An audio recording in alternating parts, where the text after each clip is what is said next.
Hello मेरे प्यारे दोस्तों। कैसे हैं आप लोग। तो ड्यूका इंडिया में आपका स्वागत है। तो जैसा कि आपको पता है कि हम केमिकल काइनेटिक्स चैप्टर स्टार्ट करने वाले हैं आज। क्लास 12 का ये बहुत इंपॉर्टेंट टॉपिक है, बिकॉज इस चैप्टर से अच्छे खासे क्वेश्चंस आपके क्लास 12 में बनते हैं। तो हम स्टार्ट करते हैं केमिकल काइनेटिक्स का सबसे पहला टॉपिक, दैट इज, है ना। देखो, कोई भी रिएक्शंस जो होती है ना, टाइप्स ऑफ रिएक्शंस की हम बात करेंगे। काइनेटिक्स का मतलब है कि एक्चुअली हम रेट की इस ब्रांच से ना, हम किसी भी रिएक्शंस की रेट के बारे में पता करते हैं, कितना रेट है, उसकी क्या मैकेनिज्म है ना, कितने स्टेप की रिएक्शन हो रही है, whether that may require the activation energy और नॉट, है ना। बस बेसिकली हम रिएक्शंस के बारे में पढ़ेंगे, उसके रेट्स के बारे में पढ़ते हैं। This is called the chemical kinetics, है ना। तो जो सबसे पहला इंपॉर्टेंट टॉपिक है इस चैप्टर के अंदर जो हमें पढ़ना है, that is called types of chemical reactions. तो कोई भी केमिकल रिएक्शन जो होती है दोस्तों, वो तीन टाइप से होती है। कोई भी केमिकल रिएक्शन तीन टाइप से होगी। कोई भी केमिकल रिएक्शन दोस्तों तीन टाइप से होगी। सबसे पहला टाइप होगा हमारा फास्ट रिएक्शन। जो रिएक्शन काफी फास्ट होगा, that is called fast reaction, ठीक है। पहला रिएक्शन कौन सा है दोस्तों? Fast reaction. दूसरा रिएक्शन है मेरा moderate reaction, neither fast nor slow. और एक रिएक्शन होता है स्लोवेस्ट रिएक्शन, जो काफी टाइम लेता है होने में, ठीक है। Fast reaction, moderate reaction and slow reaction, ठीक है। तो फास्ट रिएक्शन क्या होती है? फास्ट रिएक्शन ऐसी रिएक्शन होती है जो काफी फास्ट होते हैं। For example ionic compounds. जब कोई भी हम आयनिक रिएक्शंस के बारे में बात करेंगे ना, तो ionic reactions are very fast, है ना। जो कि मिनटों में हो जाते हैं हमारे पास। क्यों? क्योंकि उसमें बॉन्ड पहले से डिसोसिएटेड होते हैं, है ना। For example ionic reactions, all ionic reactions are very fast. All ionic reactions are very fast, for example, है ना। Chemical reactions which takes place, है ना, जो कि काफी फास्ट होता है, that is called ionic reaction. तो जो टाइप्स ऑफ केमिकल रिएक्शन है, that may be fast, that may be slow, है ना। तो फास्ट केमिकल रिएक्शन कौन सी होगी? आयनिक रिएक्शंस होगी फास्ट। फॉर एग्जाम्पल कोई भी न्यूट्रलाइजेशन रिएक्शन ले लो, ठीक है। कोई भी न्यूट्रलाइजेशन रिएक्शन आप लो, HCl plus NaOH equal to NaCl plus H2O, that is a very fast reaction, because ionic compound है तो पहले से मॉलिक्यूल आपस में डिसोसिएटेड है। देखो, कोई भी बॉन्ड जब फॉर्म होगा ना, कोई भी रिएक्शन जब होती है ना, तो रिएक्शंस में क्या होता है, रिएक्टेंट टू प्रोडक्ट में यदि कन्वर्ट होता है, रिएक्टेंट से यदि वो प्रोडक्ट में कन्वर्ट हो रहा है, तो जो पुराने बॉन्ड है वो टूटेंगे और जो नए बॉन्ड है वो फॉर्म होंगे, है ना। तो होगा क्या, ओल्ड ओल्ड जो बॉन्ड है वो क्या होगा, टूटेगा। एंड न्यू बॉन्ड जो है वो क्या होगा दोस्तों, फॉर्म होगा। ओल्ड बॉन्ड क्या होगा, टूटेगा, और नया बॉन्ड जो है फॉर्म होगा ना। तो होता क्या है कि कोई भी रिएक्शन में जो रिएक्टेंट है मेरा, वो रिएक्टेंट क्या होता है, आयनिक रिएक्शंस के अंदर पहले से टूटे हुए होते हैं, आयंस के अंदर होते हैं। यदि मैं बात करूं अपना NaOH की, तो हमारे पास ये आयन है Na प्लस में और OH माइनस में, है ना। ठीक है। यदि मैं HCl की बात करता तो आयन से प्लस में और माइनस में। तभी ये रिएक्शन काफी फास्ट हो रही है NaCl की, Na प्लस में Cl माइनस में प्लस H2O, H प्लस में OH माइनस में, ठीक है। तो ionic reactions are very fast because they have already dissociated, है ना। वो पहले से टूटे हुए हैं तो उनको टाइम नहीं लगता। एक होता है वेरी स्लो रिएक्शन, जैसे डिकम्पोजिशन ऑफ बैक्टीरिया हो गए, एसिड्स हो गए, सारे स्लो रिएक्शन काफी ना, काफी टाइम लेता है ना, काफी टाइम लेता है। जो अपने लिए इंपॉर्टेंट कंसर्न है, जो अपने को पढ़ना है, that is called moderate reaction. Moderate reaction हमारे लिए इंपॉर्टेंट है, because moderate reaction neither fast nor slow होता है। क्या होता है ये? Neither fast nor slow, neither fast nor slow. ना ही फास्ट होता है ना ही स्लो होता है, बीच का है। ये रिएक्शन बीच में होती है, मिडिल में होती है। ना ज्यादा फास्ट है ना ज्यादा स्लो है। तो ऐसे रिएक्शंस को मॉडरेट रिएक्शंस कहते हैं। फॉर एग्जांपल आप कोई भी ऑर्गेनिक हाइड्रोलाइसिस ऑफ ईस्टर ले लो, है ना। ये फास्ट और स्लो नहीं होता है, इसके ना स्टेप्स होंगे, स्टेप्स 1, स्टेप्स 2, स्टेप 3, है ना। हम इसके बारे में बात करेंगे। तो केमिकल रिएक्शन आपके तीन टाइप के होते हैं, मैंने तीनों टाइप आपको बताया। जो मॉडरेट रिएक्शन है उसके लिए हमें रेट रिक्वायरमेंट की जरूरत पड़ती है, क्योंकि फास्ट तो बहुत फास्ट है, जल्दी हो जाएगा। यदि आपसे क्वेश्चन पूछता है कभी कोई भी कि why the ionic reactions are very fast, तो you already know the answer. Moderate reaction तो हमें पता ही है क्या होता है ना, नाइदर फास्ट नॉट स्लो। और स्लो मतलब बहुत टाइम लेता है करने के लिए। तो जो मॉडरेट रिएक्शन है उसके बारे में जब हम बात करेंगे, then will talk about the कि क्या इसके ना, मतलब रेट निकालने का तरीका है ना। ठीक है। ये तो हमारे पास सिंपल एक्सप्रेशन हो गया कि व्हाट इज, क्या होता है, कि व्हाट इज द रिएक्शन होता है। अब अगली बात आ गई, what is the rate of the reaction. देखो, कोई भी रिएक्शन जो है वो रिएक्टेंट से प्रोडक्ट में कन्वर्ट हो रहा है। कोई भी रिएक्शन जब होगी, दैट मीन्स वो क्या होगा दोस्तों, रिएक्टेंट से प्रोडक्ट में कन्वर्ट होगा। दैट मीन्स क्या होगा, रिएक्टेंट किस में कन्वर्ट होगा, प्रोडक्ट में। ये मैं किसी भी रिएक्शंस की बात कर रहा हूँ, कोई भी रिएक्शंस के अंदर क्या होता है, रिएक्टेंट आपका प्रोडक्ट में कन्वर्ट होता है, ठीक है। तो जब रिएक्टेंट आपका प्रोडक्ट में कन्वर्ट होगा, तो मतलब क्या होगा, रिएक्टेंट धीरे धीरे कम होता जाएगा और प्रोडक्ट धीरे धीरे बढ़ता जाएगा। समझना मेरी बात, रिएक्टेंट धीरे धीरे कम होता जाएगा और प्रोडक्ट धीरे धीरे बढ़ता जाएगा। रिएक्टेंट क्योंकि प्रोडक्ट में कन्वर्ट हो रहा है, तो रिएक्टेंट का पार्ट जो है वो धीरे धीरे धीरे धीरे प्रोडक्ट में कन्वर्ट होता जाएगा, प्रोडक्ट में कन्वर्ट होता जाएगा, ठीक है। तो जब भी मुझे रेट ऑफ रिएक्शंस की बात होगी, रेट ऑफ रिएक्शंस में क्या होता है कि रिएक्टेंट जो होते हैं ना, वो रिएक्टेंट कम होता है या प्रोडक्ट जो होता है फॉर्म होता है ना, with the interval of time. तो if anyone ask you what is the rate of the reaction, तो क्या बोलोगे, in rate of the reaction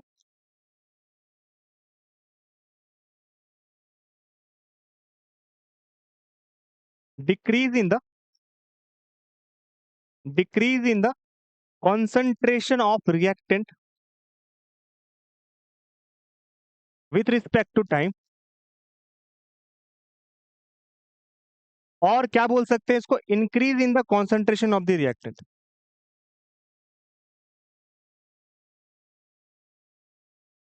increase in the concentration of the reactant, sorry reactant नहीं, product, क्योंकि obviously reactant तो धीरे धीरे कम होगा और प्रोडक्ट धीरे धीरे क्या होगा, हमारा ज्यादा होगा। तो कोई आपसे पूछे what is the rate of reaction, rate क्या होती है, तो रेट के बारे में क्या बोलोगे,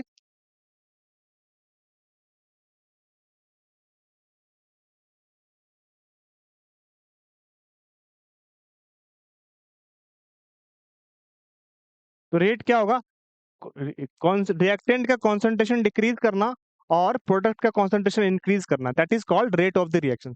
रिएक्टेंट का कॉन्सेंट्रेशन क्या होता है, डिक्रीज होता है, और प्रोडक्ट का कॉन्सेंट्रेशन क्या होता है, इंक्रीज होता है, that is called the rate of the reaction. तो रेट ऑफ द रिएक्शन आपको समझ में आ गई क्या चीज हो रही है ना।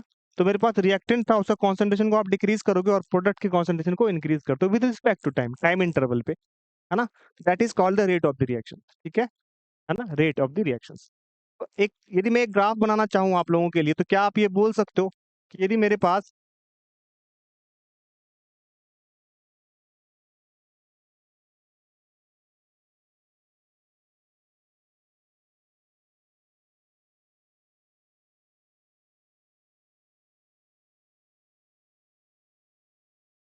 ठीक है,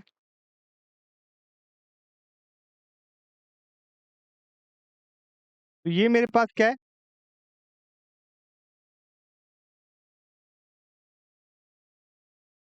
कॉन्सेंट्रेशन है, और ये क्या है, टाइम है। इसका ग्राफ बना रहा हूं मैं। अब देखो रिएक्टेंट का कॉन्सेंट्रेशन क्या होता है, टाइम के साथ धीरे धीरे क्या होता है, कम होता जाता है ना। रिएक्टेंट का कॉन्सेंट्रेशन टाइम के साथ क्या होगा दोस्तों, कम होता जाएगा, ठीक है।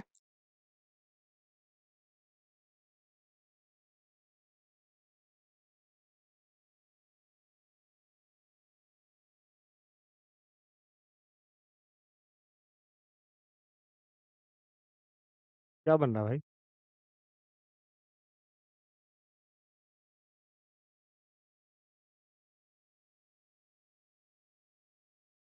मैं कुछ सोच रहा था, मैं इसको रेप्लिका करूं, बट कोई नहीं।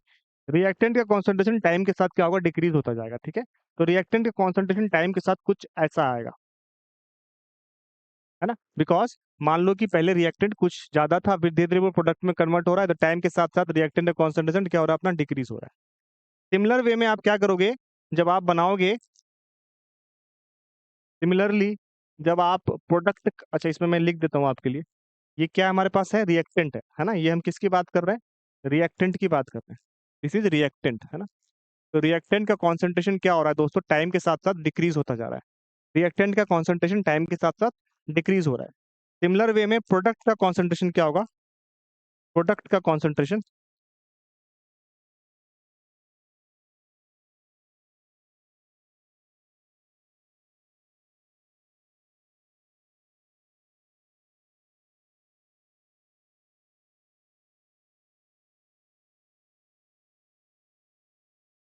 ठीक है। प्रोडक्ट का कॉन्सेंट्रेशन टाइम के साथ क्या होगा, यहाँ पे मैं लिख देता हूँ, ये क्या है हमारा कॉन्सेंट्रेशन है, और ये क्या है, टाइम। तो प्रोडक्ट पहले क्या था, जीरो था, प्रोडक्ट तो पहले कुछ था ही नहीं, प्रोडक्ट इनिशियली जब रिएक्टेंट मेरा प्रोडक्ट में कन्वर्ट हो रहा था तो रिएक्टेंट केवल रिएक्टेंट था हमारे पास, है ना, प्रोडक्ट तो कुछ है ही नहीं। तो प्रोडक्ट का कॉन्सेंट्रेशन धीरे धीरे क्या होगा, जीरो से इंक्रीज होता जाएगा, कुछ ऐसा बनेगा। ठीक है, तो ये जो ग्राफ बनाया मैंने, ये रिएक्टेंट का ग्राफ बनाया और ये मैंने प्रोडक्ट का ग्राफ बनाया है। ठीक है, कॉन्सेंट्रेशन वर्सेस टाइम के इंटरवल पे ये ग्राफ इंपॉर्टेंट है। तो यहाँ पर मैंने क्या देखा, अच्छा ये क्या है, अपना प्रोडक्ट का ग्राफ है, क्या है, प्रोडक्ट है, दिस इज प्रोडक्ट। तो ये क्या दिखा रहा है कि रिएक्टेंट का कॉन्सेंट्रेशन आपका क्या होगा, टाइम के साथ साथ डिक्रीज होगा, और प्रोडक्ट का कॉन्सेंट्रेशन टाइम के साथ साथ क्या होगा, इंक्रीज होगा। रिएक्टेंट का कॉन्सेंट्रेशन टाइम के साथ साथ डिक्रीज होगा और प्रोडक्ट का कॉन्सेंट्रेशन टाइम के साथ साथ इंक्रीज होगा। ठीक है, इसको आप एक साथ भी प्लॉट कर सकते हो ना, ये इस तरीके से ग्राफ आ जाएगा इसका। ठीक है, तो यहाँ तक समझ में आया कि what is rate, decrease in the concentration of the reactant with respect to time, और increase in the concentration of the product with respect to time. ठीक है, this is called this is called rate of the reaction. ठीक है, तो कहने का मतलब है कि मान लो कि किसी टाइम इंटरवल पे आर रेट जो था, रिएक्टेंट की वैल्यू R1 थी, और कुछ समय के बाद वो R2 हो गई, है ना। तो जो चेंज इन रिएक्टेंट क्या होगा, R2 माइनस R1 होगा, और टाइम T2 माइनस T1 होगा। दैट मीन्स कि मैं क्या बोल सकता हूं कि rate of the reaction, rate is equal to, यहां पर मैं क्या ये लिख सकता हूं दोस्तों, क्या ये मैं लिख सकता हूं, रेट इज इक्वल टू, ध्यान से देखना और समझना इस चीज को कि मैं क्या लिखने जा रहा हूं। ठीक है, बिकॉज इंपॉर्टेंट है, क्वेश्चन पूछते हैं ऐसे ना एनसीईआरटी में, तो इसलिए समझते जाओ। Rate is equal to R2 minus R1 by T2 minus T1, which is equal to, मैं लिख सकता हूं delta R by delta T। ठीक है, अब मैं इसके आगे ना नेगेटिव साइन डाल रहा हूं।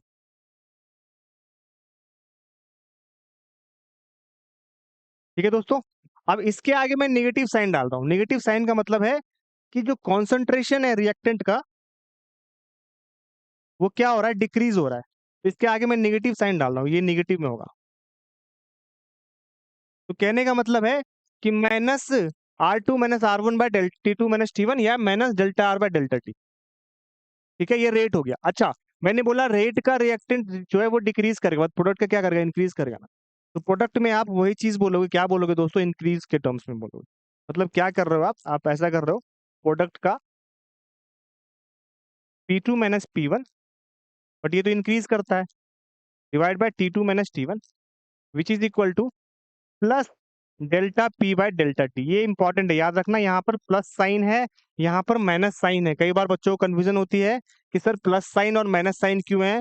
प्लस साइन इसलिए है बिकॉज प्रोडक्ट का कॉन्सेंट्रेशन इंक्रीज हो रहा है, और माइनस साइन इसलिए है बिकॉज रिएक्टेंट का कॉन्सेंट्रेशन डिक्रीज हो रहा है। समझ में आया आपको, बहुत आसान है दोस्तों, थोड़ा सा समझने की बात है, समझ जाओगे तो गेम चेंज हो जाएगा आपका। ठीक है, ये मैंने डब्बे में डाल दिया आपको ताकि दिक्कत ना हो समझने में। ठीक है दोस्तों, ये रहा। ठीक है, तो rate R2 minus R1 by T2 minus T1 is equal to delta R by delta T, P2 minus P1 by T2 minus T1 is equal to delta P by delta T। ये मेरा क्या हो गया, rate of the reactions हो गई, क्या हो गई, रेट ऑफ द रिएक्शंस हो गई। ठीक है, तो रेट का ये लॉ होता है, R2 minus R1 by T2 minus T1। ठीक है, या फिर P2 minus P1 by T2 minus T1। यहाँ पर नेगेटिव साइन क्यों है, कोई भी पूछे ना, अक्सर ये बच्चों का डाउट होता है कि सर नेगेटिव साइन आपने यहाँ पे क्यों डाला। नेगेटिव साइन का मतलब है रिएक्टेंट का कॉन्सेंट्रेशन डिक्रीज हो रहा है, और यहाँ पर मैंने पॉजिटिव साइन डाला है, ध्यान से देखो, मतलब प्रोडक्ट का कॉन्सेंट्रेशन इंक्रीज हो रहा है। ठीक है, तो ये भेदभाव इसलिए है नेगेटिव और पॉजिटिव का, याद रखना। ठीक है ना, ये पॉजिटिव साइन है। ठीक है, कोई दिक्कत है, इसको आप ग्राफ से भी समझ सकते हो। ग्राफ ध्यान से देखोगे कि मान लो कि मैंने क्या बोला कि मेरे पास कुछ टाइम इंटरवल के बाद,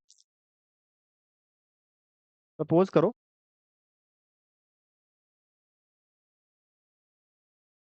सपोज करो कि यहाँ पर मेरा,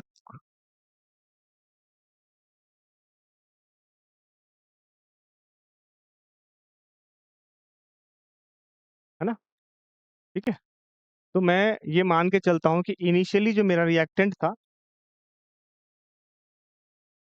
हाँ इनिशियली जो मेरा रिएक्टेंट यहाँ पर है वो 10 है उसकी क्या मोलैरिटी, और घट के उसकी मोलैरिटी 8 हो गई। 10 से घट के उसकी मोलैरिटी 8 हो गई। ठीक है, तो यहाँ से 10 मोलैरिटी थी इसकी, है ना, और फिर घट के 8 मोलैरिटी हो गई। ठीक है, और टाइम इंटरवल में मान लेता हूँ कि ये 2 सेकंड से 10 सेकंड के बीच में हुआ है। ठीक है, ठीक है, तो पहले 10 मोलैरिटी थी, अब 8 मोलैरिटी हो गई। ये 2 सेकंड से 10 सेकंड के बीच में हुआ है, ये मैं मान के चलता हूँ। ठीक है, तो यहाँ पर मैं क्या बोलूंगा, यहाँ पर यदि मैं इसका रेट लिखने जाऊं तो कैसे लिखूंगा दोस्तों, यहाँ पर रेट क्या होगी, यहाँ पर रेट होगी, यहाँ पर रेट क्या होगी, मैंने क्या बोला था निगेटिव में, R2 minus R1 that is 8 minus 10 divide by T2 minus T1 that is 10 minus 2 which is equal to, यहाँ पे माइनस और ये 8 माइनस 10 क्या होता है, -2 होता है, डिवाइड बाय 8 आ गया, दैट इज इक्वल टू 2/8। ठीक है, ये समझ में आया कितना आसान था। ठीक है, तो ये इससे रेट निकल गया, तो मतलब इसको आप ऐसे लिख लो, यहाँ पर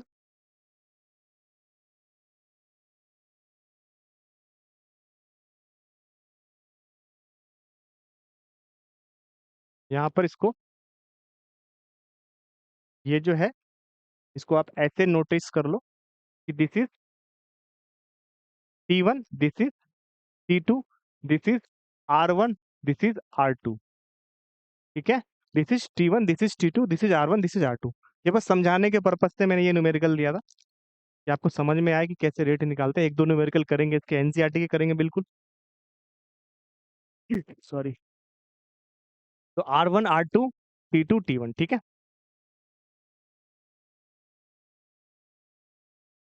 तो यहां से रेट की वैल्यू क्या आ जाएगी, rate equal to R2 minus R1 with negative sign divide by T2 minus T1। यहां से रेट की वैल्यू आ गई। ठीक है दोस्तों, इजी है। अब यहां पर देखते हैं, मान लो कि प्रोडक्ट का कॉन्सेंट्रेशन धीरे धीरे बढ़ रहा है। तो इनिशियली प्रोडक्ट का कॉन्सेंट्रेशन जो था वो P1 था, फिर P2 हो गया, और टाइम का कॉन्सेंट्रेशन T1 था, फिर T2 हो गया। तो आप क्या बोलोगे, rate of change of product that is P2 minus P1 divide by T2 minus T1 with positive sign. ठीक है, तो यहां से रेट की वैल्यू क्या निकल के आ जाएगी, रेट इज इक्वल टू क्या निकल के आएगी दोस्तों, P2 minus P1 divide by T2 minus T1 with positive sign. समझ में आया आपको, ये दो ग्राफ आपको रेट लॉ एक्सप्रेस करते हैं। ठीक है, कैसे आप रेट लॉ बनाते हो, किस तरीके से आप उसको समझाते हो। ठीक है दोस्तों, आसान है, बहुत आसान है। आपको बस ये समझना पड़ेगा कि आपके ना जो टाइम इंटरवल गिवन है एनसीईआरटी में, जो क्वेश्चंस गिवन है, उसको आप कैसे हैंडल करते हो। बाकी चीजें तो आसानी है इस चैप्टर के अंदर। ठीक है, चलो, यहाँ तक हमारी ये कॉन्सेप्ट क्लियर हो गया कि व्हाट इज रेट क्या होता है, और रेट लॉ को आप कैसे एक्सप्रेस करते हो इन टर्म्स ऑफ कॉन्सेंट्रेशन, है ना। चलो, आगे बढ़ते हैं। तो जब भी आप रेट लॉ पढ़ोगे ना, तो रेट लॉ में आप एक चीज ध्यान देना कि उसमें आपके पास होता क्या है कि साइन का बहुत इंपॉर्टेंट है, बिकॉज फिर मिस्टेक हो जाती है। तो कई बार लोगों को समझ में नहीं आता कि पॉजिटिव और नेगेटिव साइन दिया क्यों है, बट वो इसलिए दिया है क्योंकि कॉन्सेंट्रेशन क्या होता है, कम और ज्यादा होते हैं। ठीक है, आगे बढ़ते हैं। अब देखो, आप रिएक्टेंट का कॉन्सेंट्रेशन को इंक्रीज और डिक्रीज करोगे, that's why they are called the rate of the reactions. तो इसमें यदि आपके साथ क्वेश्चन पूछा जाता है कि find the rate of the reaction if concentration of the reactant changes from, for example question पूछा गया, find the rate of the reaction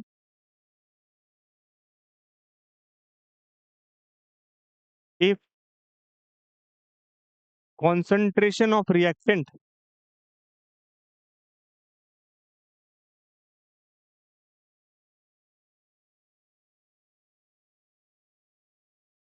changes from, concentration of the reactant changes from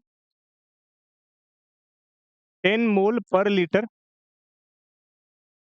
to 4 mole per liter in 50 seconds। ठीक है, इन 50 seconds. तो आप सबसे पहले जब भी न्यूमेरिकल आपको पूछा जाता है ना, तो सबसे पहले गिवन डेटा हम लिखते हैं। गिवन क्या क्या गिवन है हमारे पास यहाँ पे। एक बात बताओ, यहाँ पर इसने बोला है कि रिएक्टेंट का कॉन्सेंट्रेशन चेंज होता है 10 मोल/लीटर से 4 मोल/लीटर में। दैट मीन्स कि R1 की वैल्यू 10 दे रखी है, मोल/लीटर, मोलैरिटी हो गई, और ये वैल्यू दे रखी है 4 मोल/लीटर, R2 की वैल्यू।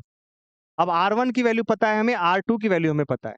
ठीक है, R1 की भी पता है और R2 की भी पता है। तो हम यहाँ से क्या निकाल लेंगे, रेट क्या होगी,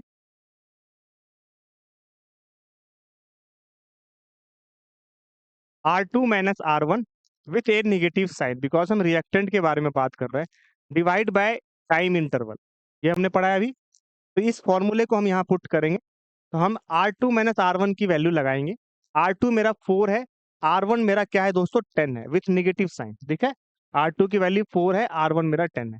टाइम कितने टाइम में हो रहा है, 50 सेकेंड के अंदर हो रहा है, तो डिवाइड बाय 50 कर देंगे। तो यहाँ से ये वैल्यू कितनी आ जाएगी, देखो ध्यान से, 6/50 आ जाएगी, 6/50। ठीक है, यूनिट क्या हो जाएगा, मोल लीटर पर सेकेंड। समझ में आया, आसान है। तो दिस इज सिंपल रिएक्शन, बिल्कुल ही सिंपल रिएक्शन है ये। कुछ नहीं करना है इस रिएक्शन के अंदर, आपको बस रेट निकालना है। R1, R2, R3 दे रखा होगा, आपको बस ये पूछा जा रहा है कि रेट क्या होता है। ठीक है दोस्तों, चलो आगे बढ़ते हैं।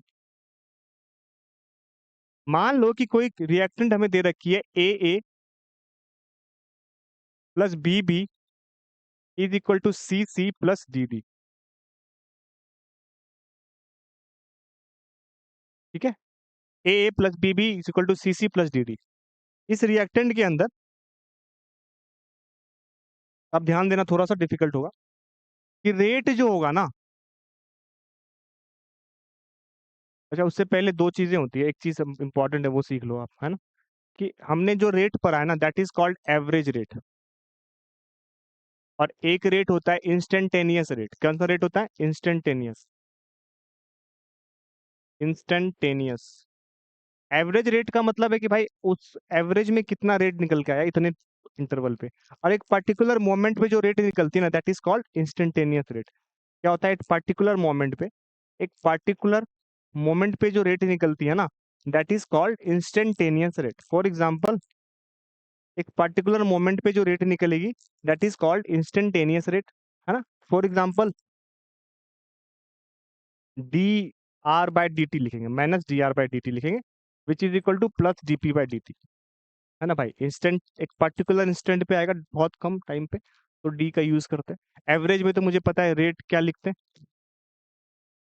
Rate is equal to negative sign के साथ डेल्टा R/डेल्टा t, which is equal to positive sign के साथ डेल्टा P/डेल्टा t। तो ये डिफरेंस होता है इंस्टेंटेनियस का और एवरेज रेट का। तो कई बार ये क्वेश्चन ना पेपर के अंदर पूछ दिए जाते हैं, what is instantaneous rate and what is average rate, what is instantaneous rate and what is average rate. तो कई बार ये इंपॉर्टेंट है, इसलिए इसको अच्छे से समझ लो आप। ठीक है,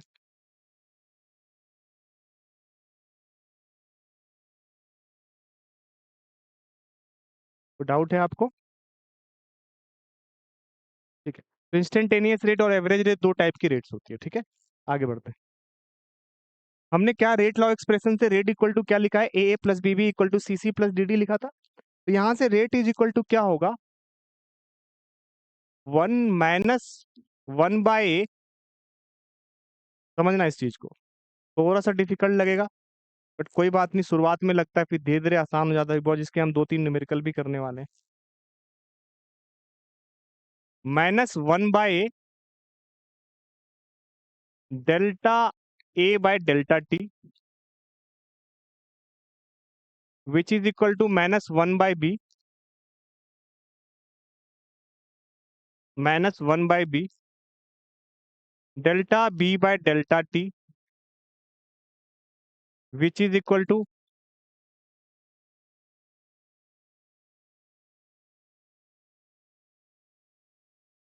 +1/C delta C by delta T which is equal to plus 1/d delta D by delta T. इस चीज को ध्यान से देखो, ये बहुत सारे क्वेश्चन को सॉल्व करवाएगा आपको। मैं बोल रहा हूँ रेट जो है ना, रेट ऑफ द रिएक्शन जो होगी वो डेल्टा ए बाय ए का चेंज होना विद रिस्पेक्ट टू इसका कोफिशिएंट से डिवाइड करना है मेरे को। नेगेटिव साइन क्यों, क्योंकि रिएक्टेंट है। सिमिलरली बी का delta B by delta T, B का चेंज होना with respect to coefficient of B, B का कोफिशिएंट से डिवाइड कर दिया हमने। सी के लिए भी डी के लिए भी सेम चीज हो रही है। ये रेट का बहुत इंपॉर्टेंट एक्सप्रेशन होता है, इससे आपको बहुत अच्छे अच्छे क्वेश्चन आपके बनते हैं और जरूर बनते हैं। फॉर एग्जाम्पल, मान लो कि मेरे पास N2 plus H2 is equal to NH3 है, और इसको मैं क्या कर रहा हूँ, अभी बैलेंस करूंगा। तो बैलेंस करने के बाद यहाँ पर मेरा 2 आ जाएगा और यहाँ पर मेरा 3 आ जाएगा। यहाँ तक क्लियर है आप लोगों को दोस्तों? आगे बढ़ते हैं। अब सोचो इस बात को, यदि मैंने इसको बैलेंस करा है ना, तो बैलेंस करने के बाद जो हमारा रिएक्टेंट आ रहा है, उस रिएक्टेंट में क्या होती है चीजें कि NH3 अमोनिया जो है हमारा, उस वो मैन्युफैक्चर हो रहा है, ठीक है। तो यहाँ पर एक चीज ध्यान से देखो कि जब इसका रेट लॉ एक्सप्रेशन हम लिखने जाएंगे ना, तो उसमें कुछ बातें का ख्याल रखना है कि इसका रेट जो है वो क्या होगा, निगेटिव साइन के साथ delta N2 bye delta T. Since इसका कॉफिशिएंट क्या है, 1 है, तो मैंने इसको कोएफिशिएंट से डिवाइड करने की जरूरत नहीं समझी। उसके बाद H2 के लिए -1/3 delta H2 bye delta T. अब आप बोलोगे सर इसमें 1/3 क्यों, क्या इसका कॉफिशिएंट क्या था, मेरा 3 था, तो उसको 1/3 करके लिखेंगे, ठीक है। सिमिलरली -1, सॉरी यहाँ प्लस हो जाएगा बिकॉज ये प्रोडक्ट है, delta NH3 bye delta T. क्या आपको क्लियर हुआ कि मैंने क्या करा? मैंने कुछ नहीं करा, मैंने बस change of concentration of the reactant और द प्रोडक्ट लिखा है विद रिस्पेक्ट टू टाइम। यदि उसमें कोएफिशिएंट है तो उसको कोएफिशिएंट से डिवाइड कर दो, तो रेट आपका निकल जाएगा। बहुत आसान सिंपल शब्दों में मैंने आपको ये समझाने का ट्राई करा है। This is rate law expression, this is rate law expression, किसी का भी निकाल लो। यदि कोएफिशिएंट है तो उससे डिवाइड करो, नहीं है तो सिमिलर वे में रखो, है ना। इसके 1-2 क्वेश्चंस करोगे तो आपको और आसानी से समझ में आएगा। ठीक है दोस्तों, तो ये हमने रेट के बारे में पढ़ा है। आज के हमने टॉपिक में केमिकल काइनेटिक्स को इंट्रोडक्शन में ध्यान से पढ़ा था कि केमिकल काइनेटिक्स में होते क्या है, कौन कौन से रेट होते हैं, और कैसे आप उस रेट को निकालते हो, और रेट निकालने के लिए रेट लॉ कैसे एक्सप्रेस करते हैं। ठीक है दोस्तों, तो मिलते हैं नेक्स्ट लेक्चर में नेक्स्ट टॉपिक के साथ। तब तक के लिए थैंक यू।